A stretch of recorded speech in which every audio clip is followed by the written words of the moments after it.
(37장) 히스기야 왕도 이 말을 듣고 울분을 참지 못하여 자기 옷을 찢고 베옷을 두르고 주의 성전으로 들어갔다.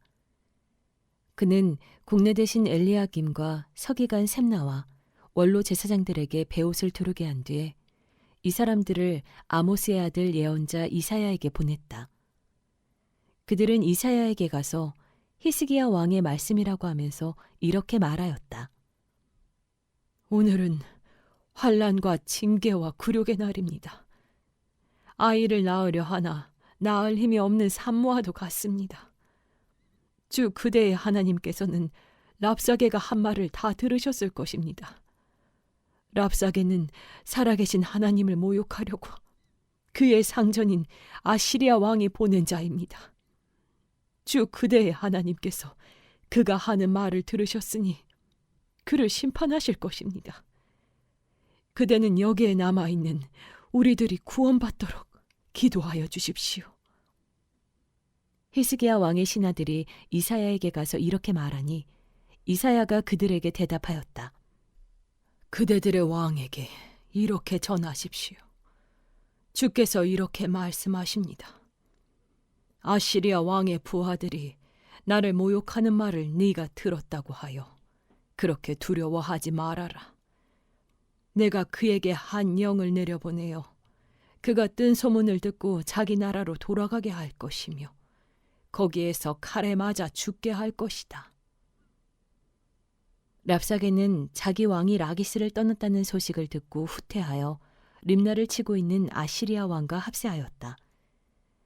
그때 아시리아 왕은 에티오피아 왕 디르하가가 자기와 싸우려 출전하였다는 말을 들었다. 그는 이 말을 듣고 히스기야에게 사신들을 보내어 이렇게 말하였다. 우리의 임금님께서 유다 임금 히스기야에게 이렇게 전하라고 하셨습니다. 네가 의지하는 너의 하나님께서 예루살렘을 아시리아 왕의 손에 넘어가게 하지 않으실 것이라고 하여도 너는 그 말에 속지 말아라. 너는 아시리아 왕들이 다른 모든 나라를 멸하려고 어떻게 하였는지 잘 들었을 것이다. 그런데 너만은 구원받을 것이라고 믿느냐? 나의 선왕들이 멸망시킨 고산과 하란과 레셉과 들라살에 있는 에덴족을 그 민족들의 신들이 구하여낼 수 있었느냐? 하맛의 왕, 아르밧의 왕, 스발와임 도성의 왕, 그리고 헤나 왕과 이와 왕들이 모두 어디로 갔느냐? 히스기야는 사신들에게서 이 편지를 받아 읽었다. 그런 다음에 주의 성전으로 올라가서 주 앞에 편지를 펴놓은 뒤에 주께 기도하였다.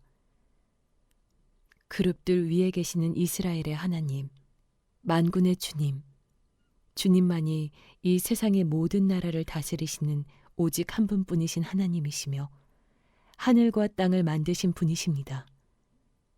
주님, 귀를 기울여 들어주십시오. 주님, 눈여겨보아 주십시오. 살아계신 하나님을 모욕하는 말을 전한 저 사내립의 망언을 잊지 마십시오. 주님, 참으로 아시리아 왕들이 여러 나라와 그 땅을 마구 짓밟아 버렸습니다. 여러 민족이 믿는 신들을 모두 불에 던져 태웠습니다. 그러나 그들은 참 신이 아니라 나무와 돌로 만든 것이기에 아시리아 왕들에게 멸망당할 수밖에 없었습니다마는 주 우리의 하나님, 이제 그의 손에서 우리를 구원하여 주셔서 세상의 모든 나라가 오직 주님만이 홀로 주 하나님이심을 알게 하여 주십시오. 아모스의 아들 이사야가 히스기야에게 사람을 보내어 이렇게 말하였다. 주 이스라엘의 하나님께서는 임금님께서 아시리아 왕 사네립의 일 때문에 주님께 올린 그 기도를 들으셨다고 말씀하셨습니다. 아시리아 왕을 두고 주께서 다음과 같이 말씀하셨습니다. 처녀딸 시온이 너 사네립을 경멸하고 비웃는다. 딸 예루살렘이 오히려 물러나는 너의 뒷모습을 보며 머리를 흔든다. 네가 감히 누구를 모욕하고 멸시하였느냐? 네가 누구에게 큰 소리를 쳤느냐? 이스라엘의 거룩하신 분께 네가 감히 너의 눈을 부릅떴느냐? 네가 종들을 보내어서 나추를 조롱하며 말하였다. 내가 수많은 병거를 몰아 높은 산 이 꼭대기에서 저 꼭대기까지 레바논의 막다른 곳까지 깊숙이 들어가서 키 큰 백향목과 아름다운 잣나무를 베어버리고 울창한 숲속 깊숙이 들어가서 그 끝간데까지 들어갔고 그리고는 땅을 파서 다른 나라의 물을 마시며 발바닥으로 밟기만 하고서도 이집트의 모든 강물을 말렸다. 사내리바, 너는 듣지 못하였느냐? 그런 일은 이미 내가 오래전에 결정한 것들이고 아득한 옛날부터 이미 내가 계획한 것들이다. 이제 내가 그것을 이루었을 뿐이다. 그래서 네가 견고한 요새들을 돌무더기로 만들고 여러 민족의 간담을 서늘하게 하고 공포에 질리게 하고 부끄럽게 하였다. 민족들은 초목과 같고 자라기도 전에 말라버리는 풀폭이나 지붕 위의 잡초와 같았다. 나는 다 알고 있다. 네가 앉고 서는 것, 네가 나가고 들어오는 것, 네가 나에게 분노를 품고 있는 것도 나는 모두 알고 있다. 네가 나에게 품고 있는 분노와 오만을 이미 오래전에 내가 직접 들었기에 내가 너의 코를 갈고리로 깨고 너의 입에 재갈을 물려 네가 왔던 그 길로 너를 되돌아가게 하겠다. 히스기야 임금님, 주께서 임금님께 다음과 같은 증거를 보이실 것입니다. 금년에는 백성이 들에서 저절로 자라난 곡식을 먹고 내년에도 들에서 저절로 자라난 곡식을 먹을 것입니다. 그러나 그 다음 해에는 백성이 씨를 뿌리고 곡식을 거둘 것이며 포도밭을 가꾸어서 그 열매를 먹을 것입니다. 유다 사람들 가운데서 난을 피하여 살아남은 사람들이 다시 땅 아래로 깊이 뿌리를 내리고 위로 열매를 맺을 것입니다. 남은 사람들이 예루살렘에서부터 나오고 환란을 피한 사람들이 시온산에서 나올 것이다. 만군의 주께서 정렬을 가지고서 이 일을 이루실 것입니다. 그러므로 아시리아 왕을 두고 주께서 이렇게 말씀하십니다. 그는 이 도성에 들어오지 못하며 이리로 활도 한번 쏘아보지 못할 것이다. 방패를 앞세워 접근하지도 못하며 성을 공격할 도성을 쌓지도 못할 것이다. 그는 왔던 길로 되돌아갈 것이고 이 도성 안으로는 절대로 들어오지 못한다. 이것은 나 주의 말이다. 나는 나의 명성을 지키려 하여서라도 이 도성을 보호하고 나의 종 다윗을 보아서라도 이 도성을 구원하겠다. 그런 다음에 주의 천사가 나아가서 아시리아 군의 진영에서 18만 5천 명을 쳐 죽였다. 다음 날 아침이 밝았을 때에 그들은 모두 죽은 시체로 발견되었다. 아시리아 왕 사네립은 그곳을 떠나 니느웨 도성으로 돌아가서 머물렀다. 그러던 어느 날 그가 자기 신 니스록의 신전에서 예배하고 있을 때 그의 아들 아드람멜렉과 사레셀이 그를 칼로 쳐 죽이고 아라랏 땅으로 도망하였다. 그 뒤를 이어 그의 아들 에사랏돈이 왕이 되었다. 38장. 그 무렵에 히스기야가 병이 들어서 거의 죽게 되었는데 아모스의 아들 예언자 이사야가 그에게 와서 말하였다. 주께서 이렇게 말씀하십니다. 네가 죽게 되었으니 너의 집안 모든 일을 정리하여라. 네가 다시 회복되지 못할 것이다. 이 말을 듣고서 히스기야는 그의 얼굴을 벽 쪽으로 돌리고 주께 기도하여 이렇게 아뢰었다. 주님께 빕니다. 제가 주님 앞에서 진실하게 살아온 것과 온전한 마음으로 순종한 것과 주님께서 보시기에 선한 일을 한 것을 기억하여 주십시오. 이렇게 기도하고 나서 히스기야는 한참 동안 흐느껴 울었다. 그때 주께서 이사야에게 말씀하셨다. 너는 되돌아가서 히스기야에게 일러라. 너의 조상 다윗의 하나님이신 주께서 이렇게 말씀하신다. 네가 기도하는 소리를 내가 들었고 네가 흘리는 눈물도 내가 보았다. 내가 너의 목숨을 15해 더 연장시키고 너와 이 도성을 아시리아 왕의 손에서 구하고 이 도성을 보호하겠다. 나 주는 약속한 것을 그대로 이룬다. 그 증거를 나 주가 너에게 보여주겠다. 아하스의 해시계에 비친 그림자가 10도 뒤로 물러날 것이니 해도 내려갔던 데서 10도 올라갈 것이다. 다음은 유다왕 히스기야가 병이 들었다가 그 병에서 회복된 다음에 읊은 시이다. 나는 한창 나이에 스올의 문으로 들어가는 거 싶었다. 남은 여생을 빼앗긴다는 생각도 들었다. 나는 또 이런 생각도 들었다. 내가 다시는 주님을 뵙지 못하겠구나. 사람이 사는 땅에서는 다시는 주님을 뵙지 못하겠구나. 내가 다시는 세상에 사는 사람 가운데서 단 한 사람도 볼 수 없겠구나. 목동이 장막을 거두어서 자리를 옮기듯이 나의 생명도 장막처럼 뜯겨서 옮겨질 것이다. 배 짜는 사람이 배를 다 짜면 배틀에서 배를 거두어서 말듯이 나도 나의 목숨을 다 짠 배처럼 말아야 할 것이다. 주께서 조만간에 내 목숨을 끊으실 것이다.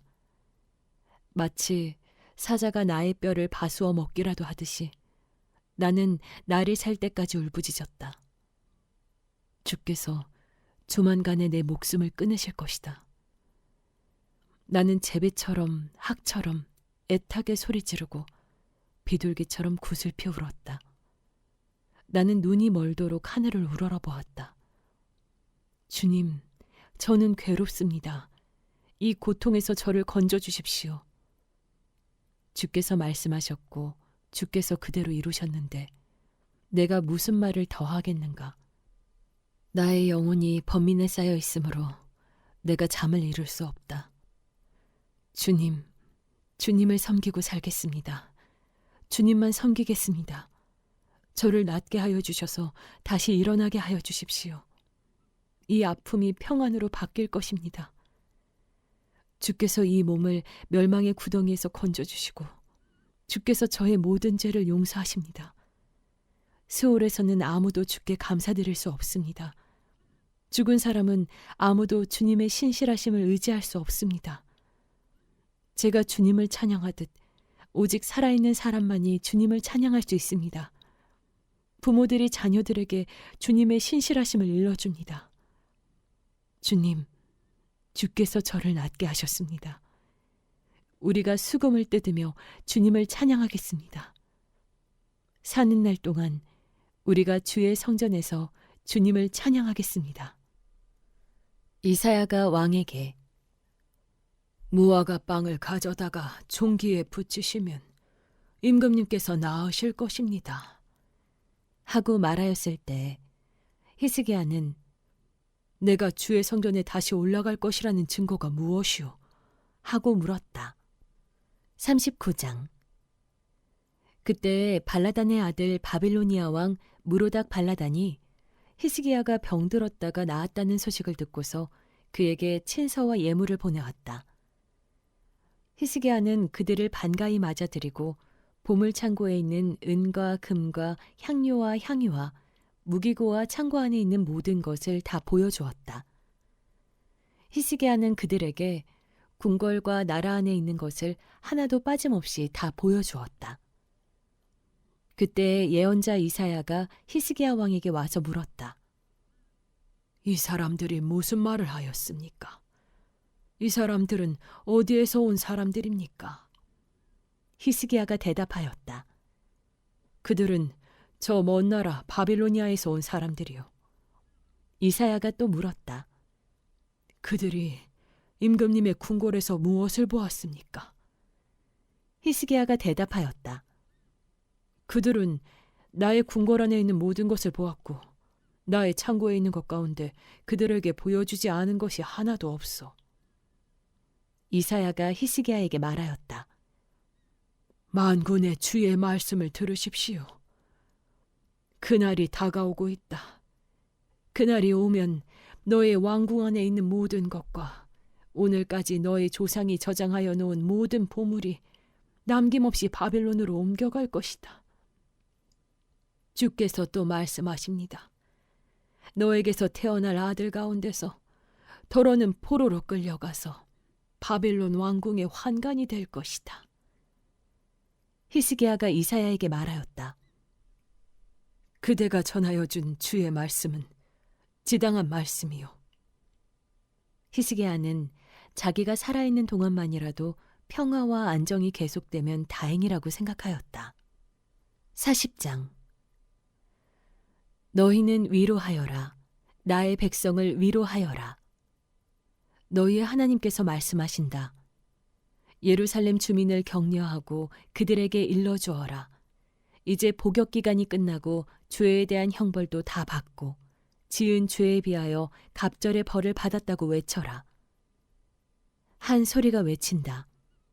광야에 주께서 오실 길을 닦아라. 사막에 우리의 하나님께서 오실 큰 길을 곧게 내어라. 모든 계곡은 메우고 산과 언덕은 깎아내리고 거친 길은 평탄하게 하고 험한 곳은 평지로 만들어라. 주의 영광이 나타날 것이니 모든 사람이 그것을 함께 볼 것이다. 이것은 주께서 친히 약속하신 것이다. 한 소리가 외친다. 너는 외쳐라. 그래서 내가 무엇이라고 외쳐야 합니까? 하고 물었다. 모든 육체는 풀이요. 그의 모든 아름다움은 들의 꽃과 같을 뿐이다. 주께서 그 위에 입김을 부시면 풀은 마르고 꽃은 시든다. 그렇다. 이 백성은 풀에 지나지 않는다. 풀은 마르고 꽃은 시드나 우리 하나님의 말씀은 영원히 서 있다. 좋은 소식을 전하는 시온아, 어서 높은 산으로 올라가거라. 아름다운 소식을 전하는 예루살렘아, 너의 목소리를 힘껏 높여라. 두려워하지 말고 소리를 높여라. 유다의 성읍들에게 여기에 너희의 하나님이 계신다 하고 말하여라. 만군의 주 하나님께서 오신다. 그가 권세를 잡고 친히 다스리실 것이다. 보아라. 그가 백성에게 주실 상급을 가지고 오신다. 백성에게 주실 보상을 가지고 오신다. 그는 목자와 같이 그의 양떼를 먹이시며 어린 양들을 팔로 모으시고 품에 안으시며 젖을 먹이는 어미 양들을 조심스럽게 이끄신다. 누가 바닷물을 손바닥으로 떠서 헤아려 보았으며 뼘으로 하늘을 재어 보았느냐. 누가 온 땅의 티끌을 되로 대어보고 산들을 어깨 저울로 달아보고 언덕들을 손저울로 달아보았느냐. 누가 주의 영을 헤아릴 수 있겠으며 주의 조언자가 되어 그를 가르칠 수 있겠느냐. 그가 누구와 의논하시는가. 누가 그를 깨우쳐드리며 공평의 도리를 가르쳐드리는가. 누가 그에게 지식을 가르쳐드리며 슬기로운 처세술을 가르쳐드리는가. 그에게는 문 나라가 고작해야 두레박에서 떨어지는 한 방울 물이나 저울 위의 티끌과 같을 뿐이다. 섬들도 먼지를 들어올리듯 가볍게 들어올리신다. 레바논의 삼림이 제단의 장작으로 충분하지 않고 그곳의 짐승들도 번제물로 드리기에 충분하지 않다. 그 앞에서는 모든 민족이 아무것도 아니며 그에게는 사람이란 전혀 없는 것이나 다름이 없다. 그렇다면 너희가 하나님을 누구와 같다 하겠으며 어떤 형상이 비기겠느냐. 우상이란 대장장이가 부어 만들고 도금장이가 금으로 입히고 은사슬을 만들어 걸친 것이다. 금이나 은을 구할 형편이 못 되는 사람은 썩지 않는 나무를 골라서 구하여 놓고 넘어지지 않을 우상을 만들려고 숙련된 기술자를 찾는다. 너희가 알지 못하였느냐? 너희가 듣지 못하였느냐? 태초부터 너희가 전해 들은 것이 아니냐? 너희는 땅의 기초가 어떻게 세워졌는지 알지 못하였느냐? 땅 위에 저 푸른 하늘에 계신 분께서 세상을 만드셨다. 땅에 사는 사람들은 하나님 보시기에는 메뚜기와 같을 뿐이다. 그는 하늘을 마치 엷은 휘장처럼 펴셔서 사람이 사는 장막처럼 쳐놓으셨다. 그는 통치자들을 허수아비로 만드시며 땅의 지배자들을 쓸모없는 사람으로 만드신다. 이 세상의 통치자들은 풀포기와 같다. 심기가 무섭게, 씨를 뿌리기가 무섭게, 뿌리를 내리기가 무섭게 하나님께서 입김을 부셔서 말려버리시니 마치 강풍에 날리는 검불과 같다. 거룩하신 분께서 말씀하신다. 그렇다면 너희가 나를 누구와 견주겠으며 나를 누구와 같다고 하겠느냐. 너희는 고개를 들어서 저 위를 바라보아라. 누가 이 모든 별을 창조하였느냐. 바로 그분께서 천체를 군대처럼 불러내신다. 그는 능력이 많으시고 힘이 세셔서 하나하나 이름을 불러 나오게 하시니 하나도 빠지는 일이 없다. 야곱아, 네가 어찌하여 불평하며 이스라엘아, 네가 어찌하여 불만을 토로하느냐. 어찌하여 주께서는 나의 사정을 모르시고 하나님께서는 나의 정당한 권리를 지켜주시지 않는다 하느냐. 너는 알지 못하였느냐. 너는 듣지 못하였느냐. 주님은 영원하신 하나님이시다. 땅끝까지 창조하신 분이시다. 그는 피곤을 느끼지 않으시며 지칠 줄을 모르시며 그 지혜가 무궁하신 분이시다. 피곤한 사람에게 힘을 주시며 기운을 잃은 사람에게 기력을 주시는 분이시다. 비록 젊은이들이 피곤하여 지치고 장정들이 맥없이 비틀거려도 오직 주를 소망으로 삼는 사람은 새 힘을 얻으리니 독수리가 날개를 치며 솟아오르듯 올라갈 것이요 뛰어도 지치지 않으며 걸어도 피곤하지 않을 것이다.